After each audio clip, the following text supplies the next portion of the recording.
Sa ngalan ng Ama at ng Anak at ng Espiritu Santo. Amen. Ang pagpapala ng ating Panginoon Jesucristo, ang pag-ibig ng Diyos Ama, at ang pakikipagkaisa ng Espiritu Santo, nawa ay sumainyong lahat. At sumainyo rin. Mga kapatid, mabiyaya nating umpisahan ang banal na misang ito. Ito ay mabiyaya dahil ngayon din po ay ating inaalaala ang mahal na Birheng Maria bilang ina at reyna, the Queenship of Mary. At mamaya po, iyan po ang ating hihimay-himayin sa mga pagbasang pinagnilayan ko. Kaya naman sa ating paghahanda ngayon, atin munang alalahanin ang ating mga nagagawang kasalanan, kahinaan at kakulangan sa araw-araw, at ito ay ihingi natin ng kapatawaran sa ating mapagmahal at maawaing Diyos. Inaamin ko Sa makapangyarihan Diyos at sa inyo mga kapatid, na lubha ako nagkasala sa isip, sa salita at sa gawa, at sa aking pagkukulang. Kaya isinasamo ko sa mahal na Birheng Maria, sa lahat ng mga anghel at mga banal, at sa inyo mga kapatid, na ako'y ipanalangin sa Panginoong ating Diyos. Kaawaan tayo ng ating makapangyarihang Diyos, patawarin tayo sa ating mga kasalanan, at patnubayan tayo sa buhay na walang hanggan. Amen.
Manalangin tayo. Ama namin makapangyarihan, ginawa mong aming maging ina at reyna ang pagsilang ng iyong anak. Ipagkaloob mong kaming lubos niyang idinadalangin ay makarating ng maluwalhati sa iyong paghahari sa iyong mga supling sa pamamagitan ng Jesucristo, kasama ng Espiritu Santo, magpasawalang hanggan. Amen.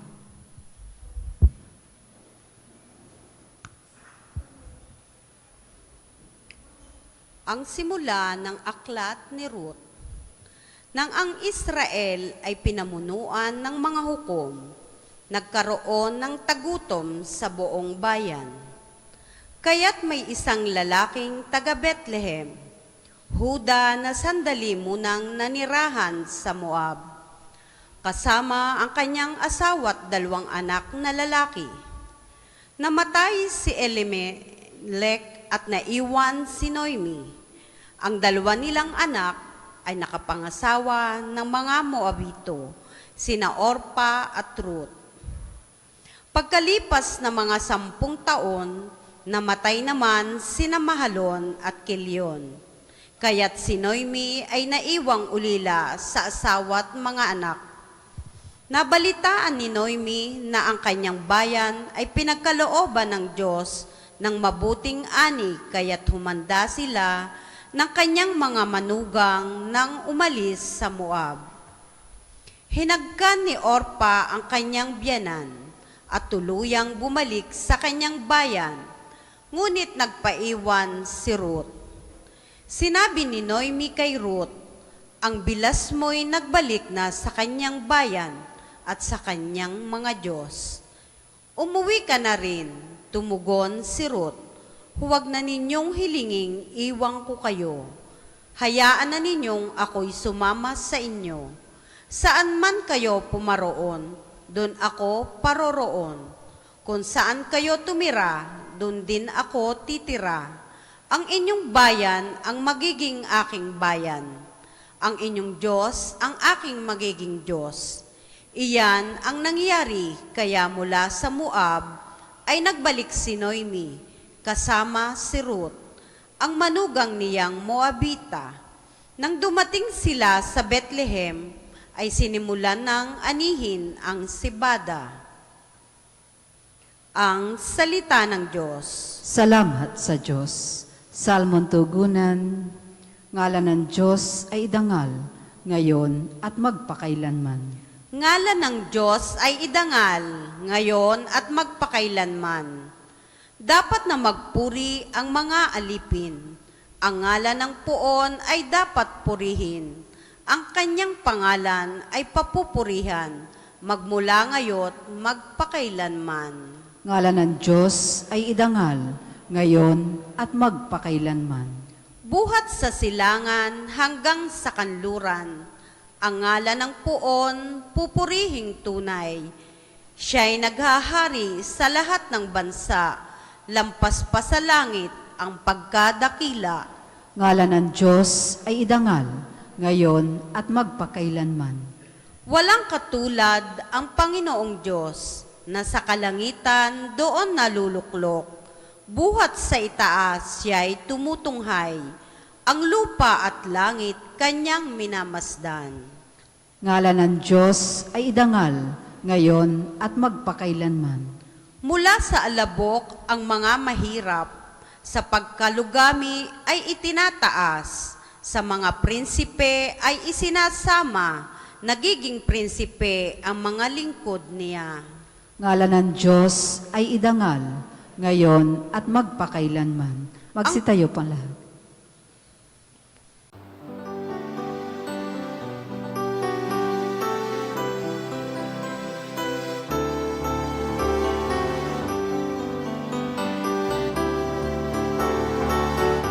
Alleluia, alleluia, alleluia. Alleluia, alleluia, alleluia, alleluia. Alleluia, alleluia, alleluia. Alleluia, alleluia, alleluia, alleluia. Sumainyo ang Panginoon. At sumainyo rin. Ang mabuting balita ng ating Panginoon ayon kay San Lucas. Papuri sa iyo, Panginoon.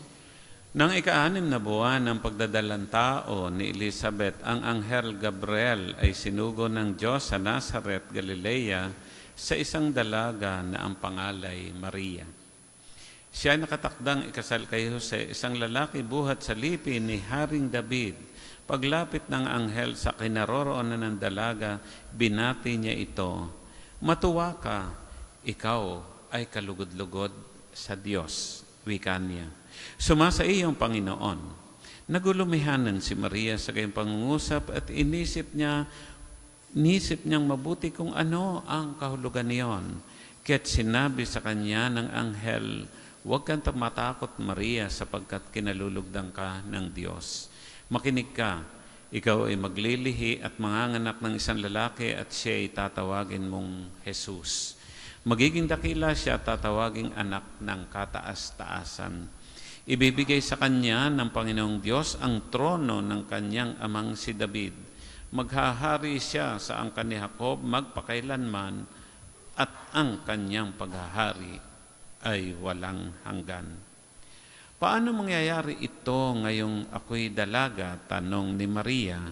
Sumagot ang anghel, "Bababa sa iyong Espiritu Santo at lililimang ka ng kapangyarihan ng kataas-taasan. Kaya't banal ang ipanganganak mo at tatawaging anak ng Diyos.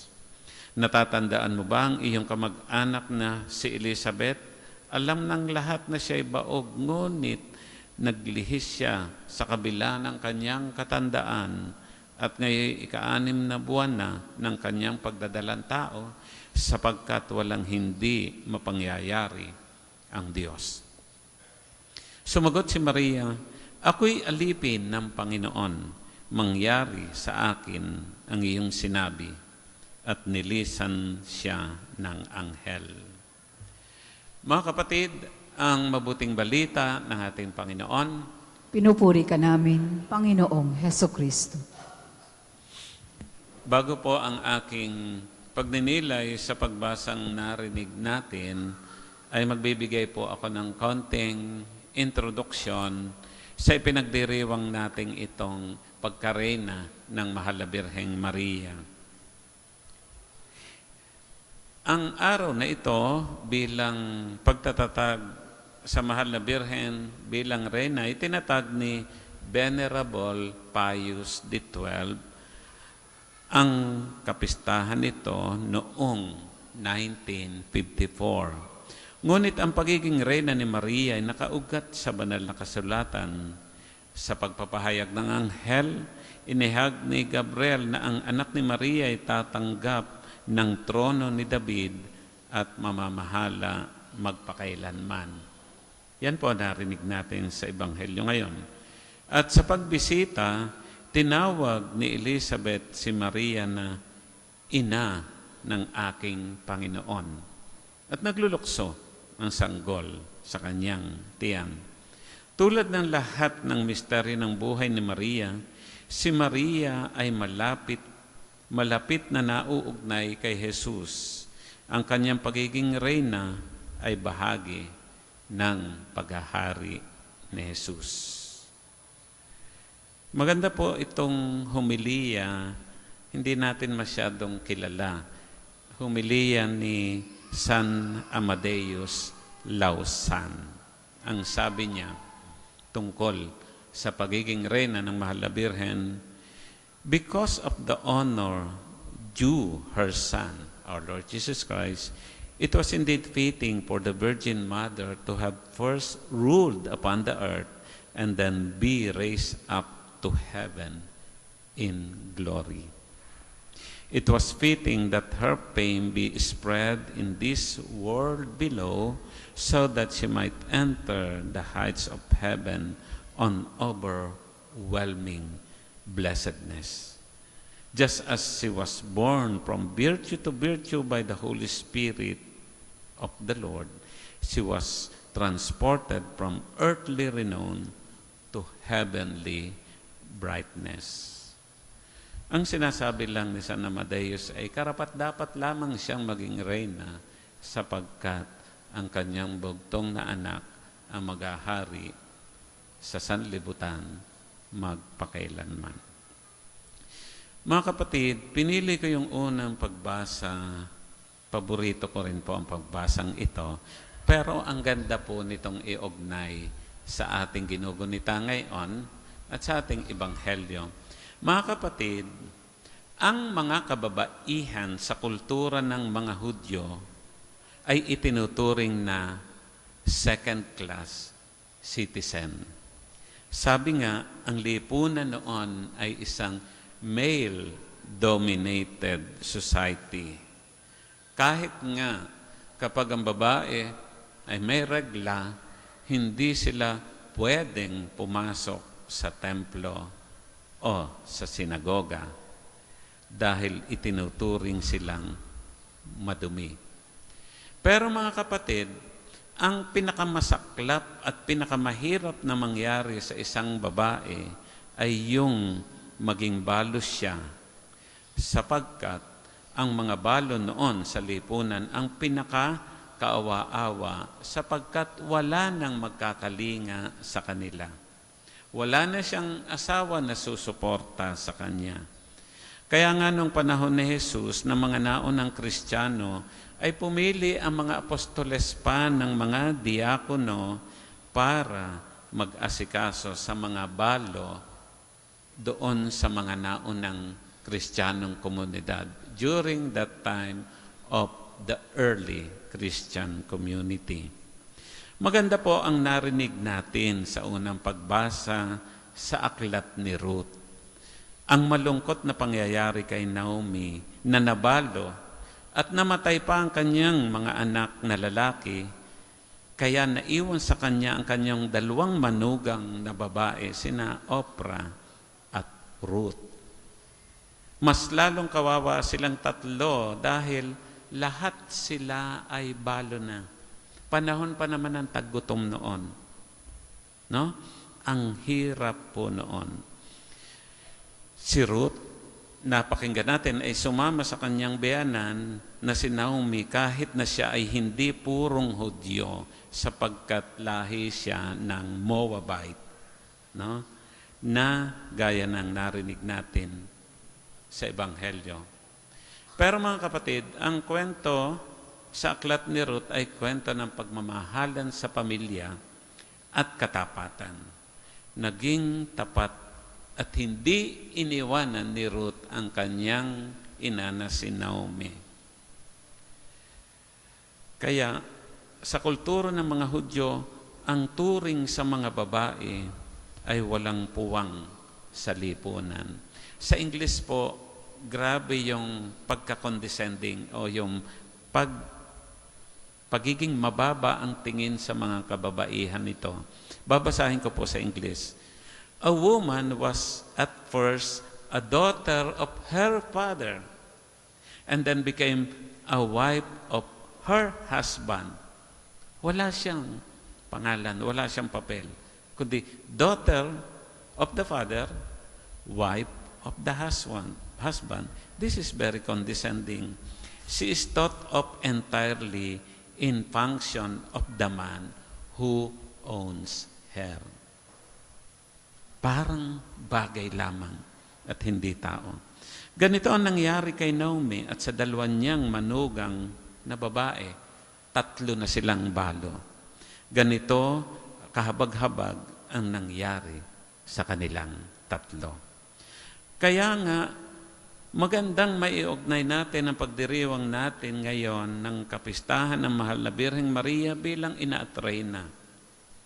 Ito ay ang pagbibigay ng puwang sa lipunan at pagpaparangal sa mga kababaihan na noon pa man ay itinuturing ng second-class citizen sa lipunan at maging sa simbahan. At yan ay nakikita natin.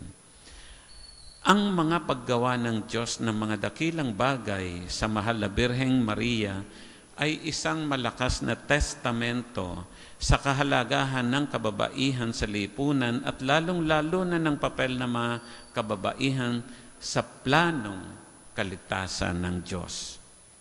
At kung babalikan natin ang banal na kasulatan, sino-sino ba sila?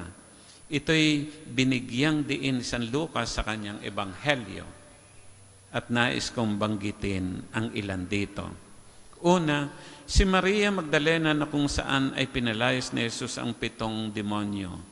Siya ay tinawag na Apostles to the Apostles. Ito'y idiniklara ni Papa Francisco noong July 16, 2022 upang kilalanin ang papel ni Maria Magdalena sa unang Kristiyanong komunidad at bilang unang nagpahayag na ang ating Panginoon ay muling nabuhay. She was the first witness to the resurrection and she was the first to proclaim it.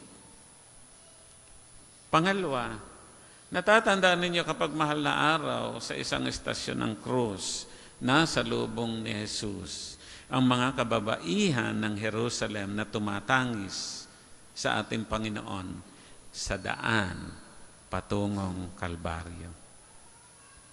Pangatlo na narinig natin sa Ebanghelyo, si Elizabeth na kung saan dala niya sa sinapupunan si San Juan Bautista na siya namang magpapahayag sa daladala sa sinapupunan ng Mahal na Birheng Maria ang pagsilang ng ating Panginoong Jesucristo sa piling natin, Emmanuel, God with us. Dahil sa pagtaliman ni Maria sa kalooban ng Diyos. With this framework and with this backdrop, ang hamon sa atin mga kapatid ay yung ating magiging consciousness o kaisipan. Tanong, nabibigyan ba natin ng puwang sa lipunan at simbahan ang mga kababaihan o itinuturing pa din nating second-class citizen? Minsan may mga ganito pa rin tayong mentalidad sa ating lipunan at sa simbahan. Mabuti ngayon at marami na ang mga volunteers natin, halimbawa dito sa Padre Pio, na mga kababaihan na dati hindi sila pwedeng magbigay ng komunyon. Sa amin po sa Redemptorist, mas marami ang mga sakristan na mga kababaihan.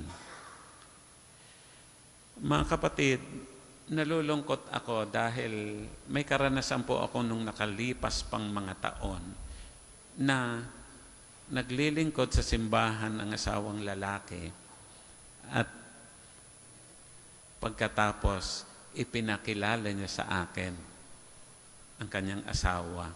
The same doon sa condescending na sinabi ko kanina. Ang pakilala niya ay, "Ari po ang aking pangilalim." Pardon the words. Talagang nanlambot ako. Because that's the kind of mentality prevailing kahit noon pa. But the proper way, I think, maganda din sa atin, yung bang tinatawag nating ang mga nanay ay ina ng tahanan. May pangalan siya at hindi na lang sasabihing anak ng ama o ina ng kanyang mga anak. Ina ng tahanan. And that is a name that give praise to the mother. What is our attitude to the women? Sana ay hindi mapanlait, mabababa ang pagtingin. Because my dear sisters and brothers, if you are going to survey who are the majority of those attending the Holy Eucharist, hindi ba mga kababaihan? That's why the feast of the Queenship of Mary is giving praise to you, women of the society and the church. And I am not against men, but there is a need for us to really be open to giving space for the mothers, the women, and children. Nawa, ang pagdiriwang nating ito ng paggunita sa Birheng Maria bilang Ina at Reyna ay magpanibago ng ating kaisipan at mentalidad sa mga kababaihan. Amen? Pagpalain tayo ng mahal na Diyos. Magsitayo po tayo. Manalangin tayo sa Diyos na ating Ama na gumawa ng mga dakilang bagay kay Maria at naghatid sa Kanya ng maluwalhating tron ng langit. Ipaalam natin sa Kanya ang ating mga pangangailangan sa tulong ni Maria. Panginoon, dinggin mo kami. Panginoon, dinggin mo kami.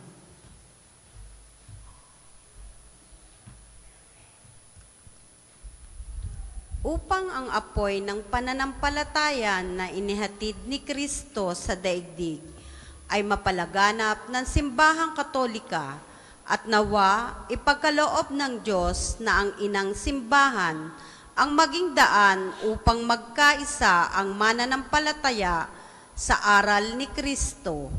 Manalangin tayo. Panginoon, dinggin mo kami. Upang ang apoy ng pananampalataya na dinala ni Kristo sa daigdig ay matamo ng mga taong nakikipagtunggali at dumaranas ng iba't ibang anyo ng pagdurusa. Manalangin tayo. Panginoon, dinggin mo kami. upang ang pagkahati-hati na tinutukoy ng Panginoong Hesus ay lubusan nating maunawaan at maging lakas nawa ito ng ating pamilya upang buong tapang tayong pumanig kay Kristo. Manalangin tayo. Panginoon, dinggin mo kami. Para sa mga kapatid nating nawawala at pinaniniwalaang pumanaw na, partikular ang mga sabungero, nawa ay pagkalooban sila ng Panginoon ng kapatawaran sa kanilang mga kasalanan at ng walang hanggang kapahingahan sa kanyang kaharian. Nawa ay makamtan nila at ng kanilang mga naulilang pamilya ang kapayapaan ng kalooban sa pamamagitan ng pagkakamit ng hustisya at kapatawaran. Manalangin tayo. Panginoon, dinggin mo kami. Ama ng kalwalatian, kapangyarihan, sa pamamagitan ng aming Reyna, ang pinagpalang Birheng Maria, ipagkaloob mo ang mga kahilingan dinudulog namin sa iyo sa pamamagitan ni Kristo na aming Panginoon. Amen. Para po sa maghahandog na sobre, pakihulog na lamang po sa buslo.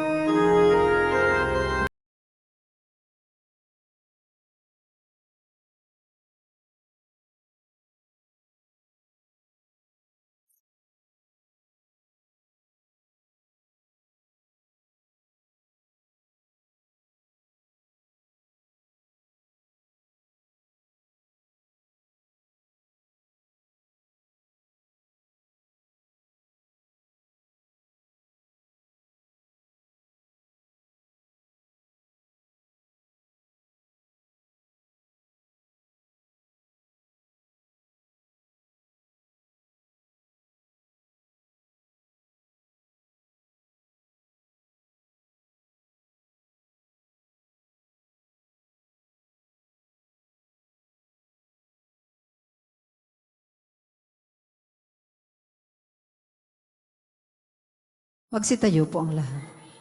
Manalangin tayo, mga kapatid, upang itong ating mga handog ay kalugdan ng ating mapagmahal na Diyos. Tanggapin nawa ng Panginoon itong paghahain sa iyong mga kamay, sa kapurihan niya at karangalan sa ating kapakinabangan at sa buong sambayanan niyang banal.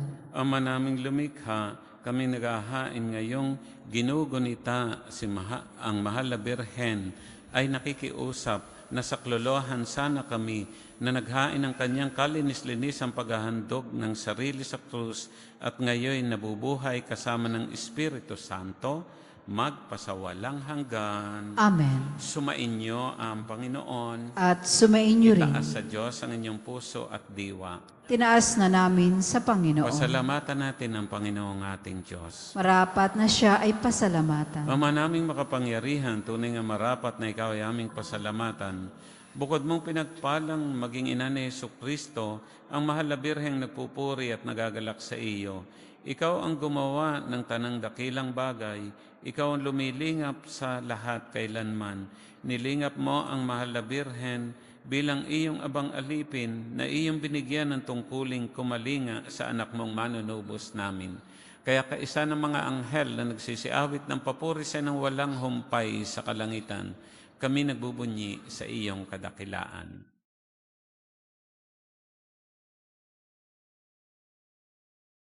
Santo, Santo, Santo, Panginoong Diyos ng mga hukbo, napupuno ang langit at lupa, ng kadakilaan mo. Osana, Osana, sa kaitaasan. Pinagpalang na paririto sa ngalan ng Panginoon. Osana, Osana.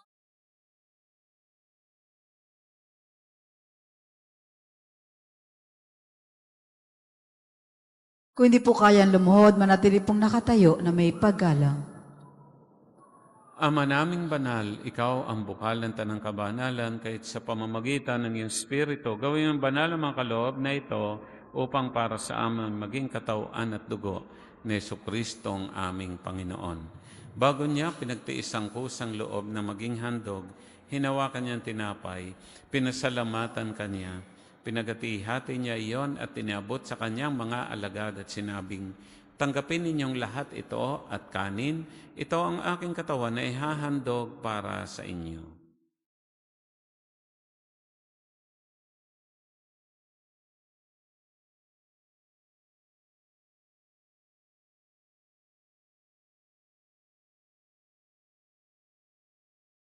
Gayun din naman na matapos ang hapunan, hinawakan niyang kalis, muli kanyang pinasalamatan, iniabot niya ang kalis sa kanyang mga alagad at sinabing, "Tanggapin ninyong lahat ito at inumin, ito ang kalis ng aking dugo ng bago at walang hanggang tipan. Ang aking dugo nibubuhos para sa inyo at para sa lahat, sa kapagpapatawad ng mga kasalanan, gawin ninyo ito sa pag-alaala sa akin."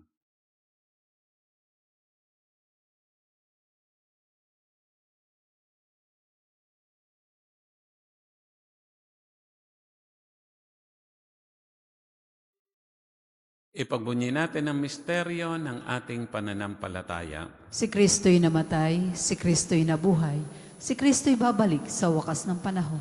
Ang mga ginagawa namin ngayon, ang pag-alaala sa pagkamatay at muling pagkabuhay ng iyong anak, kaya tiniaalay namin sa iyo itong tinapay na nagbibigay buhay at itong kalis na nakakaloob ng kaligtasan. Kami nagpapasalamat dahil kami minarapat na tumayo sa harap mo para maglingkod sa iyo. Isinasamo namin kami magsasalo-salo sa katawan at dugo ni Kristo ay mabuklod sa pagkakaisa sa pamamagitan ng Espiritu Santo. Amalingapin mo ang iyong simbahan laganap sa buong daigdig, puspusin mo kami sa pag-ibig. Kaisa ni Leo naming Papa, ni Gilbert naming Obispo at ng Tanang Kaparian. Alalahanin mo rin ang mga kapatid naming nahimlay na may pag-asang sila'y muling mabubuhay, gayon din ang lahat ng mga pumanaw. Kawan mo sila at patuloyin sa iyong kaliwanagan. Kawan mo at pagindapating kaming lahat na makasalo sa iyong buhay na walang wakas. Kaysa ng mahal na Birheng Maria na ina ng Diyos, ni San Jose na kanyang esposo, kaysa ng mga apostol at ng lahat ng mga banal na namuhay dito sa daigdig ng kalugod-lugod sa iyo, may pagdiwang nawa namin ang pagpupuri sa ikararangal mo sa pamamagitan ng iyong anak na aming Panginoong Hesukristo. Sa pamamagitan ni Kristo kasama niya at sa Kanya, ang lahat ng parangal at papuri ay sa iyo, Diyos Ama makapangyarihan, kasama ng Espiritu Santo, magpasawalang hanggan. Amen. Amen.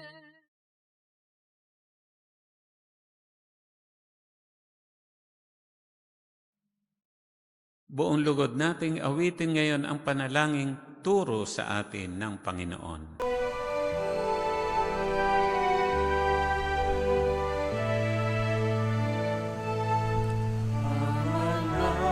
Namin sumasalangit ka, sambahin ang ngalan mo, mapasa amin ang kaharian mo, sundin ang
Inihiling namin kami adya sa lahat na masama, pagkalooban ng kapayapaan araw-araw iligtas sa kasalanan at ilayo sa lahat ng kapahamakan samantalang aming pinananabikan ng dakilang araw ng pagpapahayag ng tagapagligtas naming si Jesucristo.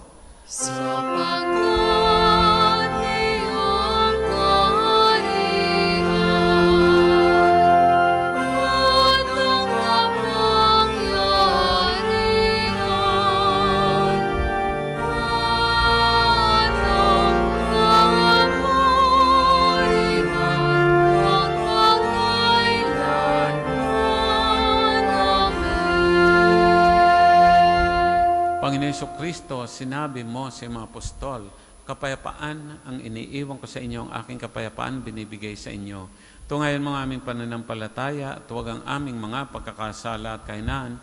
Pagkalooban mo kami ng kapayapaan at pagkakaisa ayon sa iyong kalooban, kasama ng Espiritu Santo magpasawalang hanggan. Amen. Ang kapayapaan ng Panginoon ay laging sumainyo. At sumainyo rin. Mga kapatid, tayo po ngayon ay magbigayan ng kapayapaan sa bawat isa. Peace po, peace po. Kordero ng Diyos, nag-aalis ng mga kasalanan ng sanlibutan, maawa ka sa amin. Kordero ng Diyos, nag-aalis ng mga kasalanan ng sanlibutan, maawa ka sa amin. Kordero ng Diyos, nag-aalis ng mga kasalanan ng sanlibutan, pagkalob mo sa amin ang kapayapaan. Kung hindi po kaya lumuhod, manatili pong nakatayo na may paggalang.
Narito ang ating Panginoon Jesucristo, ang kordero ng Diyos na galis ng mga kasalanan ng sanlibutan. Mapapalad ang mga inaanyaya magsasalo-salo sa kanyang piging. Panginoon, hindi ako karapat-dapat na magpatuloy sa iyo, ngunit sa isang salita mo lamang ay gagaling na ako.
Manalangin tayo.